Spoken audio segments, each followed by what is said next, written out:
There was a tooth in my mailbox. Not a letter. Not a postcard. Just a yellowed molar in a Ziploc bag. No return address. No note. Just a black Sharpie marker on the bag that said, "We need to talk." I dropped it. Literally. It bounced off my porch and landed in the bushes next to the dead marigolds I never replanted. My knees went weak. My heart. It wasn't beating faster. It was skipping like an old CD with a scratch. 15 years of silence, and she breaks it with a tooth. Do you have any idea how insane that is? You can't prepare for something like that.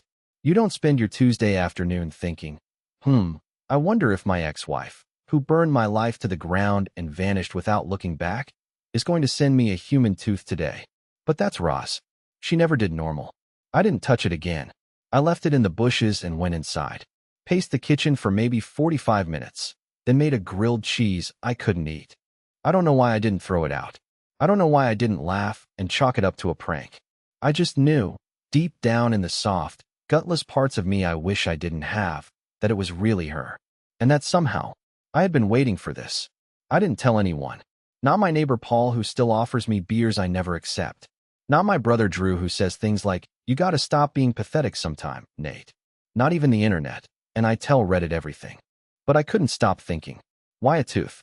Whose was it? Was it hers? Was it mine? Was it his? Him. Yeah, him.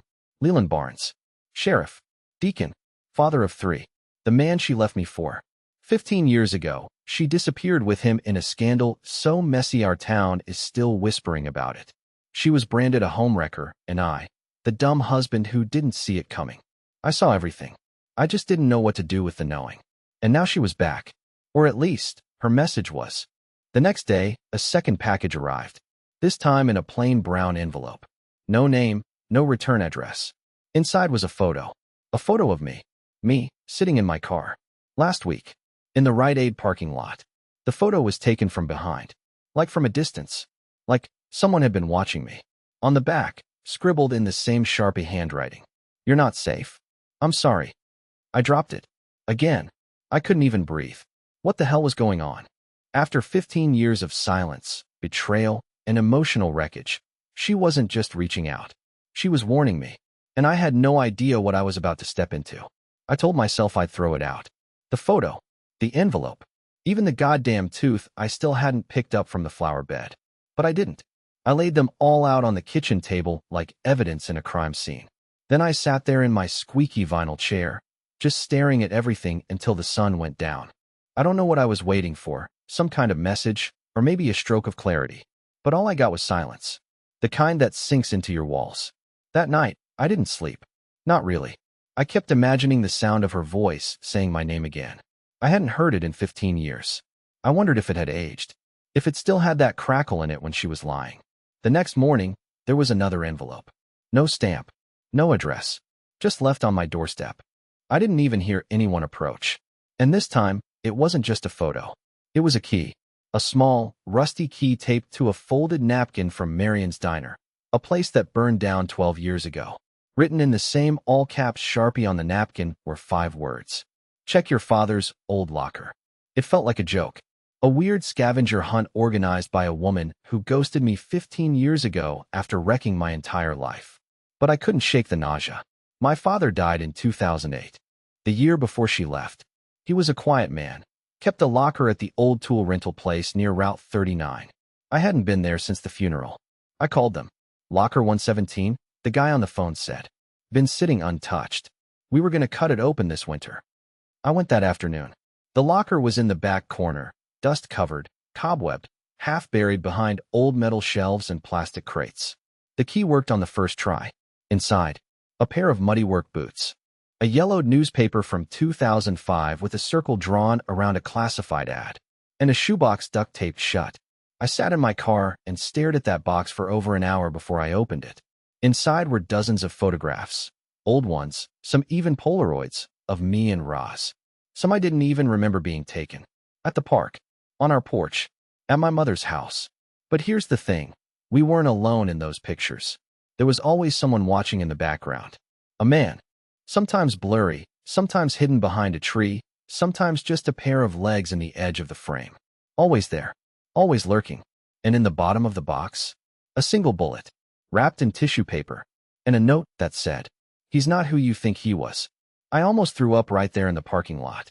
What the hell was this? Who had been following us? What was my father doing with those pictures? Why the bullet? Why now? And the real question, what does Roz know that's making her send me this stuff 15 years after she vanished? Because the man she left me for, Leland Barnes, didn't just cheat on his wife. He didn't just destroy our marriage. He disappeared without a trace 6 months ago, and nobody in town will talk about it. Not even the sheriff's department. Especially not them. I didn't go home after I left the locker facility. I drove around aimlessly for hours, past the diner ruins, past my old house, past the place where she kissed me under a thunderstorm when we were still pretending to be forever. My hands wouldn't stop shaking, even as I gripped the wheel hard enough to turn my knuckles white. I kept replaying the same question in my head. Why the hell did my dead father have a box of surveillance photos of me and my wife? And who was the man in the background of every shot? He wasn't just loitering. He was hiding, sometimes crouched, sometimes behind glass, sometimes angled just far enough away that his face was obscured, like he knew where the camera was and didn't want to be known. But it was the consistency that chilled me. These weren't random photos. This wasn't some accident. This was intentional, staged, timed, repeated. I hadn't talked to my father much during those years. He was strict, distant, military-raised. Believed feelings were like weeds. Let them grow and they ruin everything. We didn't fight exactly. We just faded. By the time he died, I barely recognized his handwriting in his will. But now, I had to ask, was he trying to protect me or warn me? That night, I laid out the photos across my living room floor. I counted 36 of them. Different days, different angles, different clothes, but always the same stranger in the distance. I couldn't sleep. I didn't even try. I sat up with a pot of cold coffee and a growing sense that I was becoming unhinged until a knock came at my door. Not a loud one, not urgent, soft, barely audible, almost hesitant. I knew before I even looked through the peephole. It was her. She stood there with her hands tucked into her coat sleeves, her shoulders hunched like a teenager sent to the principal's office. She looked older, of course. Her hair was shorter, lighter. She wore glasses now. There was a faint scar across her cheek I didn't recognize. But it was Roz. No question. And just like that, every stupid part of me that I'd been trying to kill for the last 15 years came crawling back. The part that missed her voice, her smell, her sarcasm. The part that still hoped she regretted it all. I opened the door, but didn't invite her in. She didn't ask to be invited. She just looked at me and said, "We're not safe. Not hi. Not sorry. Not even can I come in. Just that." She glanced behind her, scanning the empty street like someone was watching. Then she leaned closer, eyes wide and bloodshot, and whispered, "He's still alive, but not who you think he is." I stepped back. She followed me in without waiting. Her presence filled the house like a storm cloud. Heavy, electric, familiar in a way I didn't want to admit. She looked at the photos still spread across the floor and nodded like she expected it. "I've been trying to get them for years," she said quietly. "Your father wouldn't give them up. Said I didn't deserve the truth yet." I was too stunned to speak. Every question piled in my throat at once. Where had she been? Why now? Who was the man in the pictures? What the hell happened to Leland?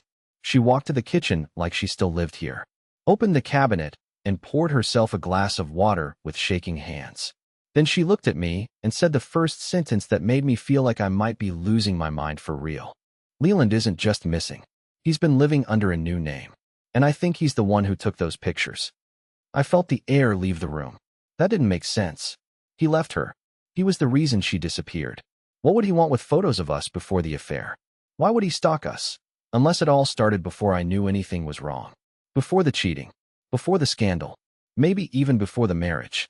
"I think he was following me before we ever met," Roz whispered. "I think I was the bait. And I think your father knew." She sat across from me at the same kitchen table where we used to play cards and fight about groceries. The same table she kissed me over the night she told me she wanted kids. Now, 15 years later, she was leaning over it again, not with love, but with the hollow-eyed look of someone who had been living underground. I didn't say anything at first. I just listened to the old clock ticking above the fridge and waited for her to explain why she'd come back now. After everything. After the affair. After the note she left behind that read, "Don't look for me. I need to feel alive again. That's what she said. Now she was back, pale, rattled, looking over her shoulder like she expected a bullet through the window. I didn't leave because I wanted to, she said, finally. Her voice was quieter than I remembered, like someone had stolen her volume over the years. I left because I was told to. I laughed, not because it was funny, but because it felt like I was being gaslit by the past itself. You mean you didn't voluntarily run off with a married man while I was working double shifts to keep the lights on? She didn't flinch. I didn't know who he really was back then. I thought I was in love. That was the point. The point. I repeated, confused. What point? She hesitated, looked toward the hallway like she was afraid of being overheard. Then she leaned in and whispered, Leland was watching you for years. Since before I even met you. He knew your father. They were part of something together. Now I knew she was screwing with me.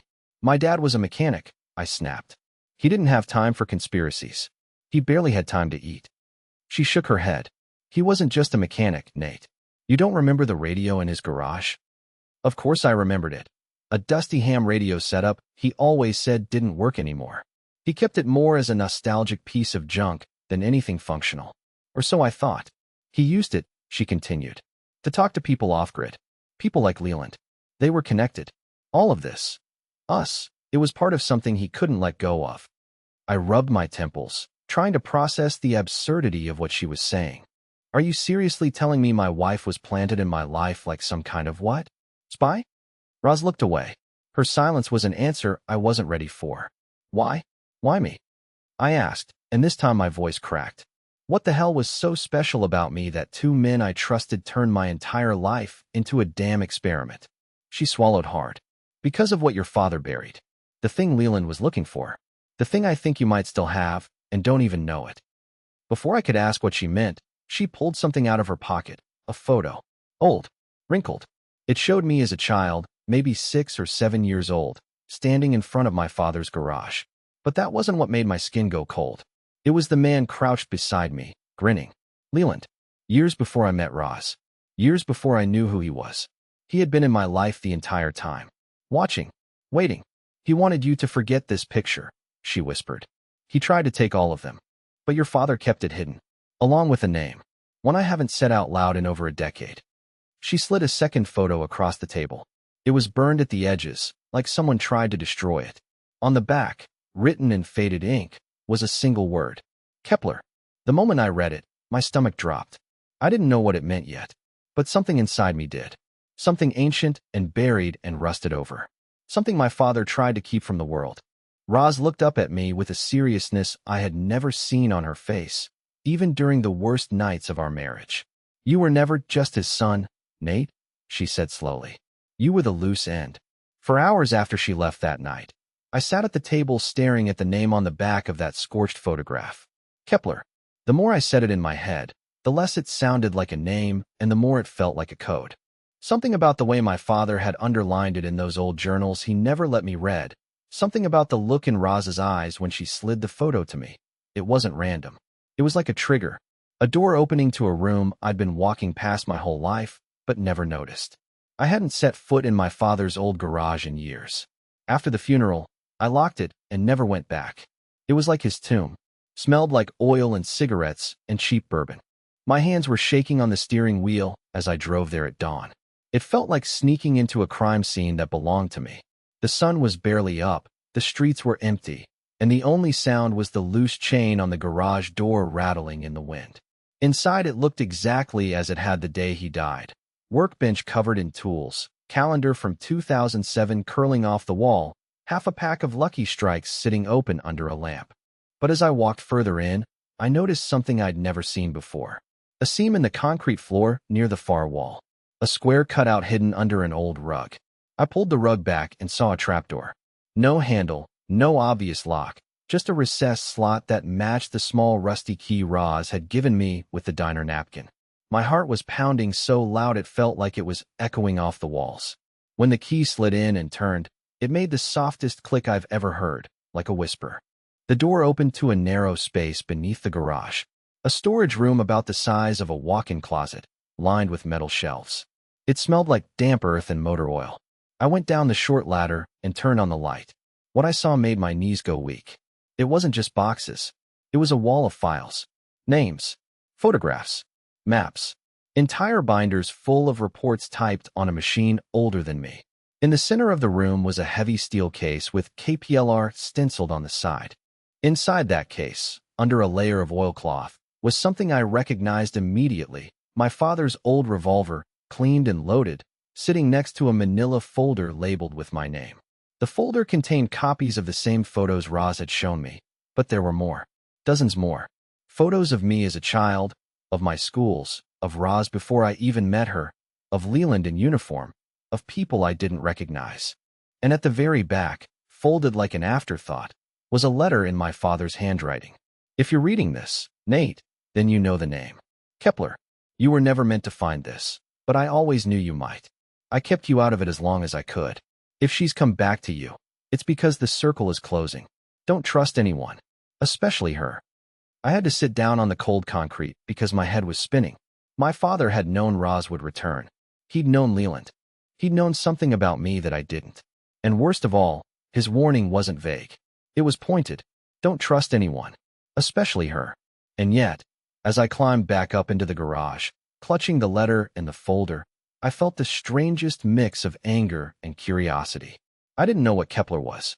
I didn't know what my father had been doing with the sheriff, or why my wife had been a part of it. But I knew one thing. I was already too deep to walk away. That night, Roz texted me again. We have to meet. Somewhere no one can see us. I found something else. If you don't come, you'll regret it. I stared at the message for a long time, my father's words running circles in my head. Don't trust her. Don't trust anyone. But 15 years of waiting for answers had turned into this one moment, and I knew I'd go.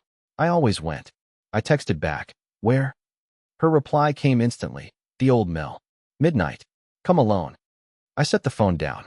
Outside, the wind was howling through the empty street, and for a second, I could swear I saw someone standing across the road, watching.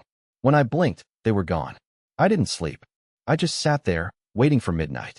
The old Darlington mill had been boarded up since 2009, after the fire gutted the eastern wing and killed 2 workers. It was the kind of place kids dared each other to sneak into, the kind of ruin that had its own ghost stories. I hadn't been there since high school. So when Roz told me to meet her there, alone, at midnight, I knew either she was scared out of her mind or this was the setup my father warned me about. Maybe both. I arrived early, parked half a mile down the hill, and walked the rest of the way in near darkness. No flashlight, no phone screen, just the crunch of gravel and the ache of memory. The building loomed against the sky like a carcass, windows shattered, roof collapsed in parts. It reeked of old wood, rot, and char. Inside, it was colder than outside. Wind slipped through every crack and hole like it was alive. I waited in what used to be the loading bay, where the floor was least dangerous. I could hear the water wheel outside, still creaking from the river it hadn't touched in over a decade. She showed up 5 minutes late. She came in through the side, flashlight off, dressed in dark clothes and a gray wool scarf wrapped high around her face. For a second, I couldn't see her eyes, and for a second longer, I wasn't sure she hadn't brought someone with her. I backed up a step, hand near my pocket, where my father's revolver was now permanently stationed.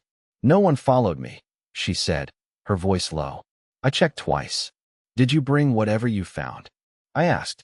She nodded, took out a leather-bound notebook wrapped in twine. It looked old, real old.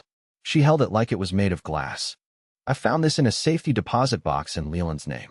I've had it for weeks, but I wasn't sure if it was real. I think your father wrote some of it. I think mine added to it. Your father? I asked, stunned. I hadn't even thought about Roz's family since she left. Her dad was a mechanic too, but from the next town over. A drunk, from what I remembered. Angry. Gone most of her childhood. She handed me the book. They weren't just mechanics, Nate. They worked on vehicles, yeah, but not just for townsfolk. Government contracts. Unofficial. Unregistered. Rural intel networks. My dad trained with yours back in the 80s. Kepler wasn't just a person. It was a project. A buried one. The notebook smelled like mildew and smoke. Inside were diagrams. Handwritten notes. Lists of locations with latitude and longitude. But what stopped me cold was a page near the middle. A sketch of my childhood home, with arrows pointing to specific walls, floorboards, and a phrase circled 3 times. Primary archive. The boy is the vault. My blood ran cold. What does that mean? I asked, my voice catching. Roz looked away. I think whatever they were hiding, they put it near you. Maybe even in something of yours. Something so obvious no one would suspect it. A toy. A keepsake. Something you carried through childhood. I started shaking my head. No. I would have found it. I would have. No, she cut in. You wouldn't have. Because they didn't want you to find it. They just needed to make sure Leland never did. My stomach twisted. My whole life. The awkward coldness from my father. The random questions he used to ask me out of nowhere like, where's the red box I gave you? Or, do you remember who gave you that compass? I thought he was going senile. Now it all sounded like a man checking to see if the time bomb was still safely hidden. Roz stepped closer. Leland found out. Eventually. That's why he got close to me. Why he started watching. Why he made me leave you. What? I asked sharply. She flinched. Then confessed. He told me to do it. He said he'd hurt you if I didn't walk away. Said I had to break your heart completely so you'd never come looking. He showed me pictures of you, of your father, of people I didn't know, and he said it was all above my clearance. That's the word he used. Clearance. I was stunned into silence. She had broken me on purpose. Not out of selfishness. Not even desire. But for protection. I hated you, I said. For years. I hated you so much I forgot how to feel anything else. I know, she whispered. And I let you. Because it was safer that way. I turned away. I couldn't look at her. My hands were clenched so tight my fingernails were digging into my palms. My ears were ringing. I wanted to scream, to cry, to throw the notebook into the river and erase everything. But I didn't. Instead, I said something I didn't expect to come out of my own mouth. I think I know where the vault is. I hadn't been inside my childhood home in over 8 years. After Dad died, I'd locked the doors, shut the curtains, and let the place rot from the inside out. I couldn't bear to tear it down, but I couldn't live in it either. It was like walking through a corpse that still held your last name. The kind of place where the floor creaks weren't random. They were memories you couldn't step around. Roz and I drove in silence the whole way. She sat in the passenger seat, clutching the notebook like it might fly away if she loosened her grip. Neither of us spoke until we pulled up to the house. The windows were black. The paint peeled. A wasp's nest hung under the gutter like some kind of warning. As I unlocked the door, I remembered the exact weight of the doorknob. That strange coldness in the brass. The way it stuck a little unless you turned it slow. I pushed it open, and the familiar smell hit me. Dust, old socks, motor oil, a faint note of mildew. But also, something deeper. A smell that made my throat tighten. Regret. We walked through the living room like strangers in a time capsule. My dad's recliner still faced the TV he never upgraded. The coffee table still had the same water ring from his last drink. Roz stopped in front of the fireplace and ran her hand along the stonework. You said you had an idea, she said without turning. I nodded slowly. He used to tell me stories when I was a kid, about wolves hiding things in their dens, burying bones they'd never dig back up. He said people were no different. Roz looked at me. What kind of bones? I didn't answer.